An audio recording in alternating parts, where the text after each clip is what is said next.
नमस्ते बच्चों। आज मैं आज़ादी के पहले की एक कहानी सुनाने जा रही हूँ बेटा। आज़ादी के पहले गांधी जी बिहार आए थे और बिहार में पटना के उत्तर और पश्चिम अनुग्रह बाबू का एक बहुत बड़ा मकान था। उसी में उनका निवास स्थान हुआ। गांधी जी अपने साथ अपने फॉलोअर को भी रखते थे ना, तो वो एक आश्रम का रूप लेता। इसलिए 2-3 कमरों में उनकी जिंदगी नहीं चलती। उनको थोड़ा छप्पर ही रहे या टेंट रहे जिसमें उनके फॉलोअर रह सके। फॉलोअर को खाने पीने की भी व्यवस्था करनी रहती थी ना। वो लोग वहाँ खाते पीते हैं तो खाना भी वहाँ बनता। और उनकी एक अमेरिकन शिष्या थी जो अमेरिका से गांधी से संपर्क करके उनको एक चिट्ठी लिखी कि मैं आपके साथ आपके आश्रम में रहना चाहती हूँ। गांधी जी ने बस एक लाइन का जवाब दिया कि अगर इच्छा शक्ति दृढ़ हो तो चलिए आओ।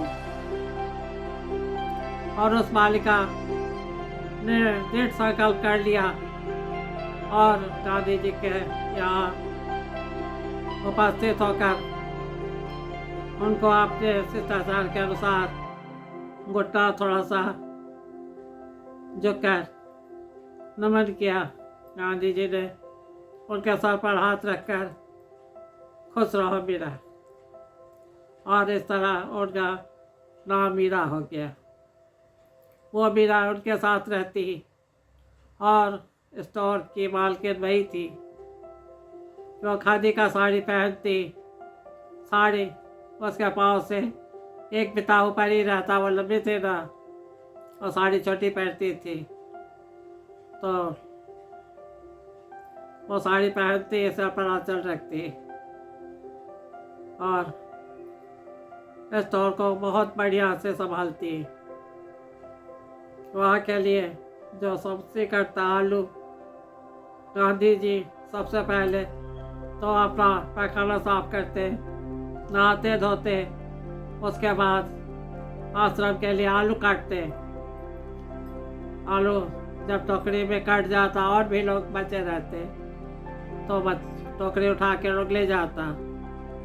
उसके बाद गांधी जी के पास चरखा आता और वो चरखा चलाते और सूत काटते, है ना।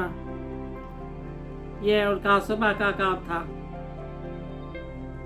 वो सुबह क्या नाश्ता करते ये तो नहीं मालूम, लेकिन वो दोपहर में मीरा बहन उनके लिए थाली में 4 कटोरियाँ लाती। उनका नाश्ता क्या होता मालूम है? 1 कटोरी में दही, 1 कटोरी में मध, 1 कटोरी में सामयिक फल और 1 कटोरी में छुहारा। उसको खादी के रुमाल से ढककर उनके पास लाती और वो मुस्कुराकर बोलते, मेरा समय हो गया। मेरा बहुत डिसिप्लिन लड़की थी, वो मुस्कुराती नहीं, उनका चेहरा लाल हो जाता, प्रफुल्लित हो जाती और उनके पास बैठ के पंखा जलती, पखियाँ उड़ाती। और जब खा पी लेते, बात सबसे अंत में पीते थे ना, खा पी लेते तब वो खाल ले जाती। बस दोपहर का उनका यही खाना था। इस बीच उनके कार्यकर्ता लोग तो आ ही जाते,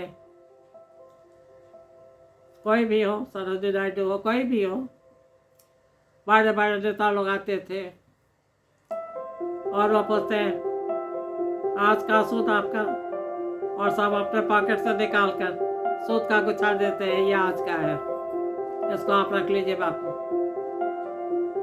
उनका उपहार वही था। खैर, वो अपने काम में तुरंत अपने दिमाग को कंसंट्रेट करके थोड़ा काम करते, करवाते, बोलते, हिदायत देते। और 3 बजे के बाद वो गांधी मैदान में जाने के लिए तैयार हो जाते हैं।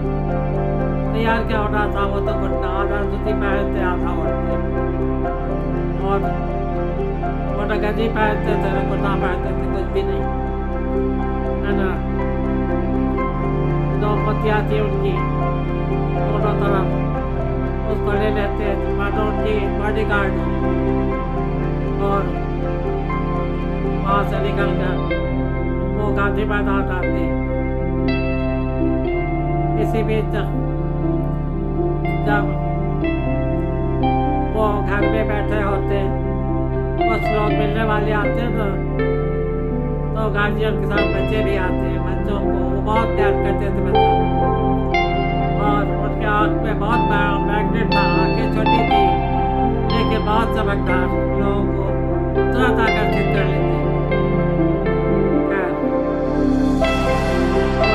यहाँ जाती और वो उसको बुला के अपने गोद में बैठाते, और बच्चा तो चलता होता है, बड़ी बात लौट कर अपने गार्जियन के पास चले जाते।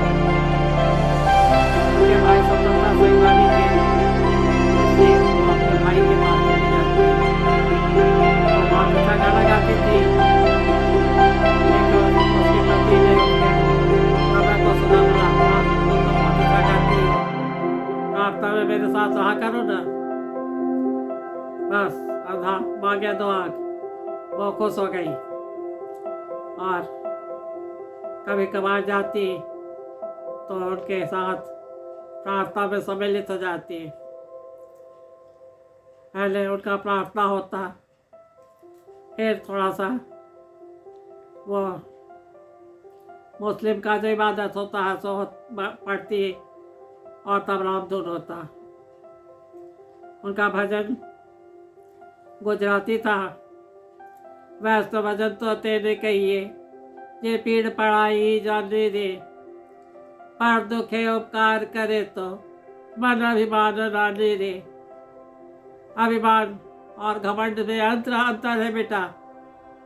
अभिमान में खुशी होती है, उसमें दूसरों को मदद करने की प्रवृत्ति होती है ना, जिसके कारण खुशी होती है। घमंड में आदमी ये भूल जाता है कि क्या सही क्या गलत, वो एक तरह का गुरूर है। खैर, इस भजन के बाद वो मुस्लिम का अल्लाह अकबर बिस्मिल्लाहिर्रहमानिर्रहीम कुल्हु अल्लाहु अहद अल्लाहु समद, ये 4 लाइन का कुरान पाठ होता, और तब रामधुन होता। रामधुन होने के बाद तब पोतियाँ बैठ जाती और गांधी जी भाषण देते हैं, कुछ पॉलिटिक्स पर या कुछ भारतवासियों को अपना संदेश देते हैं। इस तरह उनका रोजाना का काम था बच्चों। खैर, उनका तो अपना व्यक्तित्व बहुत बड़ा था, उसके बराबरी में आना तो जन्म जन्मांतर का काम हो सकता है, एक जन्म में तो ये संभव नहीं है। फिर भी उस बच्ची को जो गांधी जी का संपर्क हुआ, वो गांधीवाद हो गई। धीरे धीरे वो बढ़ती गई, पढ़ी लिखी, नौकरी भी की, लेकिन उसमें सेवा भाव कूट कूट कर भर गया, और दूसरों की मदद के लिए वो किसी को ठेल कर भी आगे बढ़ सकती थी। बच्चों ने उन्होंने परिवार वालों की तो सेवा की, और शनिवार के दिन वो कार्यरत थी। शनिवार को 1 बजे छुट्टी होती ना, घर आने के बाद कुछ नाश्ता करती और मोहल्ले में किसी एक के यहाँ वो जाती। बहुत लोगों के यहाँ वो नहीं घूम सकती थी, लेकिन जाती ज़रूर हालचाल लेने। एक दिन एक व्यक्ति के यहाँ गई जिनके यहाँ कि कोई नहीं था मर्द में, सिर्फ जो घर की मालकिन थी वो रजाई ओढ़कर सोई हुई थी और उनकी छोटी बेटी मुश्किल से 6th क्लास में पढ़ती होगी, वो बैठी हुई थी। तो उस महिला ने पूछा, तुम्हारी माँ सोई क्यों है? वो बोली, चाची क्या बोले, ये तो 2 दिन से सोई है।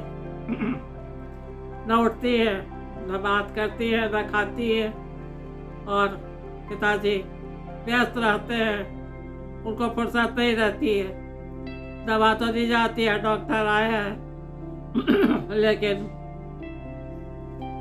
ये उठ नहीं पा रही है। बीमारी क्या है तो डॉक्टर ही बताए।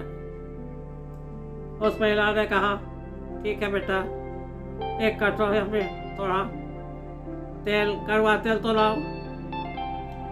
वो बच्चा क्या समझे, सब्जी के साथ कड़वा तेल पिलाया जाएगा। वो बड़ा कटोरा में आधा कटोरा तेल ले आई। उस महिला दुबली पतली थी और पतीली थी।